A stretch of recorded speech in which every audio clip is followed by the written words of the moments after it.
Hello students, मेरा नाम है नूतन माधव। स्वागत है आपका नूतन इनसाइट्स मैथ्स में। आज हम पढ़ेंगे कक्षा 5 के 11वें चैप्टर का 5th भाग, चिड़ियों को बचाओ। यहाँ दिया गया है कि गांव के में 2 सुंदर तालाब हैं। इन दोनों ही तालाबों में लोग नौका विहार करने और पिकनिक के लिए आते हैं। गांव वालों को चिंता है कि मोटर बोट की आवाज़ से चिड़िया अपना घोंसला बनाना बंद न कर दे।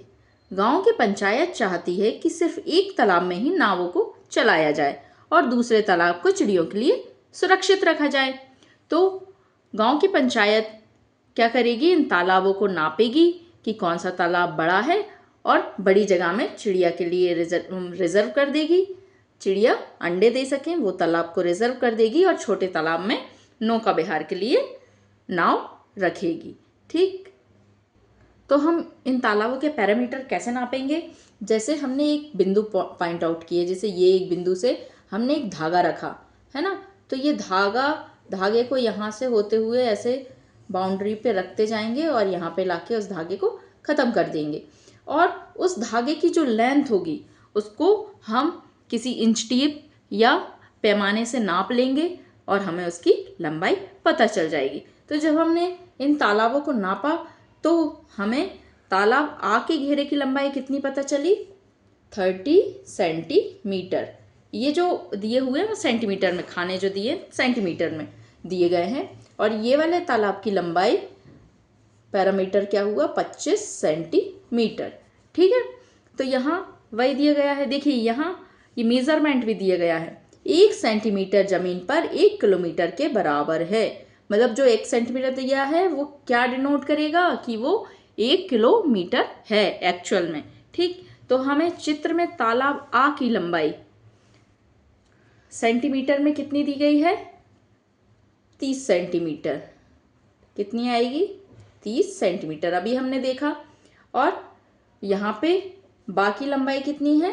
25 सेंटीमीटर। और जमीन पर तालाब आ का घेरा कितना लंबा है? तालाब आ का घेरा कितना लंबा है जमीन पर? हमने ये अभी काय में बताया है? पेज पर। ठीक है, तो जमीन पर 1 किलो में क्या दिया गया है? 1 सेंटीमीटर बराबर 1 किलोमीटर। तो 30 सेंटीमीटर बराबर क्या होगा? 30 किलोमीटर। तो जमीन पर कितना? 30 किलोमीटर है और जमीन पर बी का घेरा 25 किलोमीटर है। ज़्यादा लंबे किनारे वाला तालाब ज़्यादा चिड़ियों को अंडा देने में सहायता करता है। ठीक है, तो कौन सा तालाब चिड़ियों के लिए बचा कर रखा जाए? बड़ा तालाब। जो बड़ा तालाब होगा उसमें ज़्यादा चिड़ियाँ रहेंगी, ज़्यादा अंडे देंगी। तो हमने बड़ा तालाब चिड़ियों के लिए सुरक्षित रखा है और मोटर बोट के लिए छोटा तालाब सुरक्षित रखा है। ठीक, अब यहाँ तालाब बा का क्षेत्रफल पूछा गया है। ठीक है, तो क्षेत्रफल हम कैसे निकालेंगे? जो भी स्क्वायर दिए गए हैं, जो भी वर्ग दिए गए हैं उनको जोड़ लेंगे, कितने वर्ग दिए गए हैं, तो हम ऐसे क्षेत्रफल निकाल लेंगे। गिनिए, 1 1 2 3 4 5 6 7 8 9 10 11 12 है ना। और ये मिला के है ना 13, फिर ये और ये मिला के लगभग में 14, ये और ये मिला के, ये सब मिला के 15, और ये मिला के 16, और ये जितने भी छोटे छोटे दिख रहे हैं इनको मिला के 17 है ना। तो टोटल कितना हुआ? 17 आया, 17 वर्ग आए, तो 17 वर्ग सेंटीमीटर। और असल जमीन पे कितना होगा? 17 वर्ग किलोमीटर। ठीक, राजा की कहानी। एक राजा अपने बड़ा ही चेगू और अनार से बहुत खुश था, क्योंकि उसने क्या बनाया था? उसके लिए एक सुंदर पलंग बनाया था। खुश होकर राजा ने चेगू को भूमि देना चाहता था और कुछ सोना अनार को देना चाहता था। चेगू बहुत खुश था। उसने 100 मीटर तार लिया और अलग अलग आयतें बनाई। राजा ने क्या कहा था कि चेगू, जितनी जमीन इस 100 मीटर तार से घेर सको वे तुम्हारी है। तो उसने क्या किया? 100 मीटर तार से अलग अलग आयत बनाए। ठीक है, 100 मीटर तार मतलब पैरामीटर होना चाहिए 100। ठीक है, तो उसने एक आयत बनाया 10 मीटर लंबाई और 40 मीटर चौड़ाई का। तो उसका क्षेत्रफल क्या हुआ? 400 वर्ग मीटर हुआ। फिर उसने एक और बनाया 30 मीटर लंबाई और 20 मीटर चौड़ाई का। तो उसका क्षेत्रफल क्या हुआ? मल्टीप्लाई करते हैं लंबाई चौड़ाई का, तो 2 0 वैसे के वैसे, 3 दूनी क्या हो गया 6 हो गया, तो 600 वर्ग मीटर क्या आया 600 वर्ग मीटर। तो ये वाला जो आयत है ये इस आयत से क्या होगा छोटा होगा, ये वाला आयत दूसरा वाला आयत क्या होगा बड़ा होगा। इसका क्षेत्रफल कितना है, देखिए उसने कैसे नापा है, यहाँ लंबाई चौड़ाई हम बना के बताते हैं। ये है लंबाई और 40 40, चौड़ाई आप गिनिए 40 और 40 80 और 10 और 10 20, तो 80 और 20 क्या हो गया 100, बस यही 100 मीटर उसने 100 मीटर के तार से ही हमें बनाना है। यहाँ भी उसने वही किया है, 30 और 30 60 और 20 और 20 40, 60 और 40 100, ठीक है। तो 100 मीटर तार से उसने कितना 600 वर्ग मीटर का एक आयत बना लिया। इसका क्षेत्रफल कितना है, क्या ये पहली आयत से ज़्यादा है, हाँ बराबर, दूसरा वाला आयत बड़ा है पहले वाले आयत से, ठीक। 100 मीटर तार से वह और कौन सी आयतें बना सकता है, चर्चा करो कि कौन सी आयत का क्षेत्रफल सबसे ज़्यादा होगा, ये बताया गया है।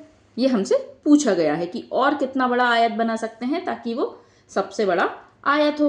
तो आप सोचिए, देखिए यहाँ पे 30 दिया है ना, तो हम ऐसा आयत ढूंढे जिसकी चारों भुजाएं सबसे बड़ी बड़ी हों, है ना। तो आप 4 भुजाएं सबसे बड़ी हों तो 20 20 यदि हम करेंगे तो ये हमने देख लिया है ना 60 आएगा। फिर यदि हम 25 25 देखें तो देखिए यहाँ भी 25, ये 25, ये 25, ये भी 25 और ये भी 25। अब 25 को 4 बार जोड़ेंगे तो आप 100 आ जाएगा, लेकिन अब आप इससे ज़्यादा, जैसे ये 25 25 और इससे और बड़ी, तो वो 100 से ऊपर हो जाएगा। तो सबसे बड़ा आयत कौन सा बनेगा 25 25 भुजा वाला आयत, या फिर ये वर्ग कहलाएगा, ठीक, क्योंकि इसकी चारों भुजाएं बराबर हैं। तो सबसे बड़ा आयत कौन सा होगा, ये होगा। अब इसका क्षेत्रफल क्या होगा, क्षेत्रफल क्या होगा लंबाई गुणित चौड़ाई, तो 25 का 25 में मल्टीप्लाई करो,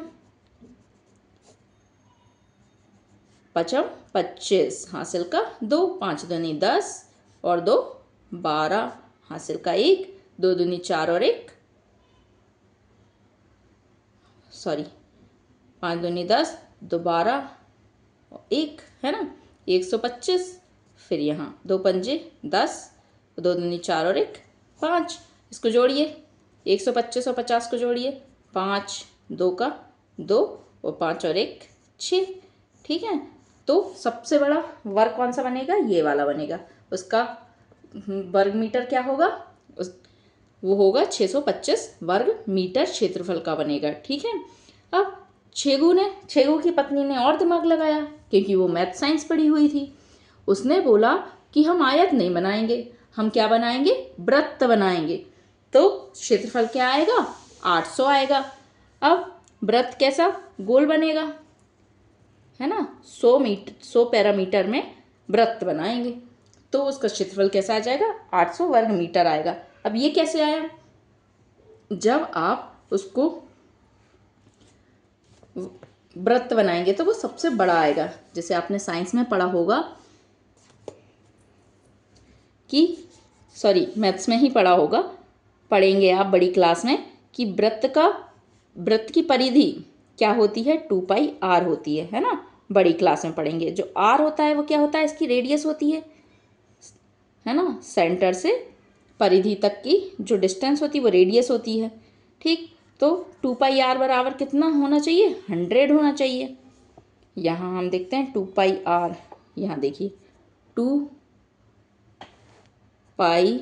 बराबर 100, ये आप बड़ी क्लास में पढ़ेंगे है ना, पर फिर भी हम देख लेते हैं। तो 2 से यहाँ डिवाइड करिए, पाई की वैल्यू क्या आती है 22/7, पाई की वैल्यू आती है 22/7, यहाँ आती है, तो इधर आके क्या हो जाएगी उल्टा हो जाएगा 7/22 हो जाएगा, ठीक है। तो ये वैल्यू लगभग r जो आएगा, r मतलब रेडियस आएगी है ना, r का स्क्वायर। आप पाई की वैल्यू मत रखिए, इसको हम सीधा सीधा निकालते हैं। जैसे वृत्त की परिधि क्या होती है 2πr होती है, ये फॉर्मूला हम बड़ी क्लास में पढ़ेंगे। यहाँ बस एक बार देख लें इसको थोड़ा थोड़ा। तो यहाँ सेंटर से लेके परिधि तक की जो डिस्टेंस होती है वो क्या कहलाती है रेडियस कहलाती है ना। कहीं भी देख लीजिए, सेंटर से लेके पैरामीटर तक की जो डिस्टेंस होती है वो रेडियस कहलाती है। ये सभी रेडियस होंगी, ठीक है। तो रेडियस यहाँ फॉर्मूला दिया 2πr। पाई एक मैथमेटिकल वैल्यू है जिसकी वैल्यू 22/7 होती है, ठीक है। और r क्या है, रेडियस है। अब पूरा पैरामीटर कितना दिया है, 100 है ना। 2πr बराबर क्या हो गया, 100।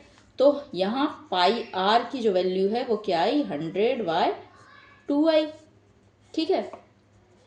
तो यहाँ पाई, अब क्षेत्रफल क्या है, पाई आर स्क्वायर। तो पाई आर की वैल्यू 100 तो पाई आर, और r को हम ऐसा लिख सकते हैं r इंटू आर, है ना। तो यहाँ पाई आर की जगह क्या लिखेंगे, 100/2, ठीक। एक और r, अब इस r की वैल्यू हमें निकालनी है तो यहाँ से हम क्या करेंगे, पाई को क्या करेंगे, यहाँ ले आएंगे। तो r की वैल्यू क्या आ जाएगी, r की वैल्यू आएगी 100/2 पाई। पाई क्या आ गया नीचे, पाई की वैल्यू अभी हमने बताई 22/7। तो यहाँ आप ऐसा करेंगे 22/7।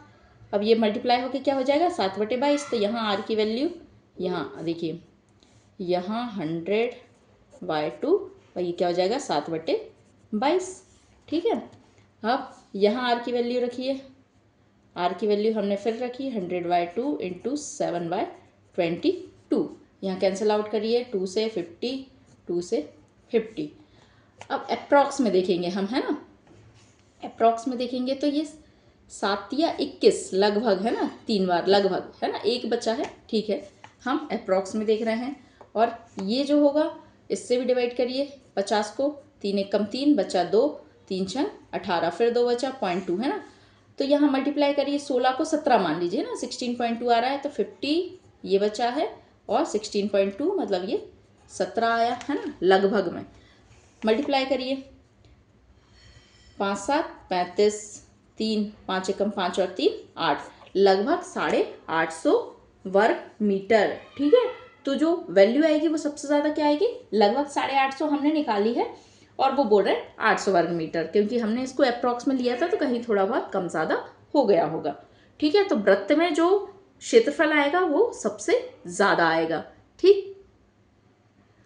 अनार ने अलग अलग तरीकों से 800 वर्ग मीटर जमीन का घेरा बनाने की कोशिश की, क्योंकि राजा ने बोला कि जितनी जमीन मैं इसे दूंगा, जितनी लंबाई की जमीन मैं इसे दूंगा छेगू को, उतनी ही लंबाई का तार मैं तुम्हें सोने का तार दूंगा। तो उसने अलग अलग लंबाई के आयत बनाने की कोशिश की। हर आयत के घेरे की लंबाई पता करो, इन आयतों के लिए उसे कितने सोने का तार मिलेगा। तो उसे क्षेत्रफल कितना होना चाहिए, 800 ही आना चाहिए, लेकिन लंबाई कुछ भी हो सकती है। तो उसने पहला जो आयत बनाया वो बनाया 40 मीटर लंबाई, ठीक है, और 20 मीटर चौड़ाई। तो इससे जोड़िए, इसका पैरामीटर जोड़िए, 40 40 80 और 20 और 20 40, 80 और 40 कितना हुआ, 120 मीटर। तो यहाँ कितना, ए के लिए सोने का तार 120 मीटर। फिर उसने एक और आयत बनाया, कैसा, 80 मीटर लंबाई और 10 मीटर चौड़ाई। तो ये 80 80, ये 80 80 और ये 10 और ये 10। तो 80 80 कितना हुआ, 160, और 10 कितना होगा, 20। इसको जोड़ेंगे तो कितना आएगा, 180। तो बी के लिए तार की लंबाई कितनी हो गई, 180। अब सी को देखिए, सी के लिए 800 लंबाई, यहाँ 800 लंबाई, तो 800 800 कितना हुआ, जोड़िए, 800 और 800 हो गया 1600, और ये हो गया 1 मीटर और 1 मीटर तो 2 मीटर। तो ये कितना हुआ, 1602 मीटर, ठीक। इससे भी लंबा बनाया जा सकता है, हाँ बिल्कुल बनाया जा सकता है। तो उसने क्या किया, उसने बहुत अच्छा दिमाग लगाया। उसने 8000 मीटर लंबाई और 0.1 मीटर चौड़ाई रख दी, मतलब तार एकदम पतला कर दिया है और उसकी लंबाई बहुत ज़्यादा बढ़ा दी। तो लंबाई कितनी हो गई, 8000 इधर हो गई और 8000 ये हो गई लंबाई, है ना। और चौड़ाई कितनी है, 0.1, और इधर भी 0.1। तो 8000 8000 कितना हुआ, 16000 हो गया, ठीक है। और 0.1, तो पॉइंट हमेशा क्या आता है, एक लाइन में आता है। तो ये यहाँ कुछ नहीं है तो पॉइंट के बाद 0 लगा देंगे। ये 0.1 और ये 0.1 जोड़िए, पॉइंट के नीचे पॉइंट आना चाहिए, यहाँ पॉइंट, वो 1 और 2 3 हो गया, और ये सॉरी 1 और 1 2 हो गया, और ये 16000। तो 16,000.2 मीटर सोने का तार, ये तो बहुत ही ज़्यादा लंबा हो गया। ये देखकर राजा बेहोश हो गया। ओफो, मैं इतना सोना कैसे दे पाऊंगा। क्या तुम इससे भी लंबे घेरे वाली आयत बना सकते हो? मैंने 1 सेंटीमीटर चौड़ी 80,000 मीटर लंबी आयत बनाई। सोचो कि वह घेरा कितना बड़ा होगा। उतने सोने की तार से तो मैं राजा बन जाऊंगा। तो सबसे ज़्यादा लंबाई कब होगी? जब मतलब लंबाई बहुत ज़्यादा कर दो, चौड़ाई कम कर दो, तो पैरामीटर बहुत ज़्यादा आ जाएगा। ठीक है बच्चों, तो मेरी क्लास आपको समझ आई हो तो चैनल को लाइक, शेयर एंड सब्सक्राइब करें और मेरे चैनल को देखना ना भूलें। Bye, take care.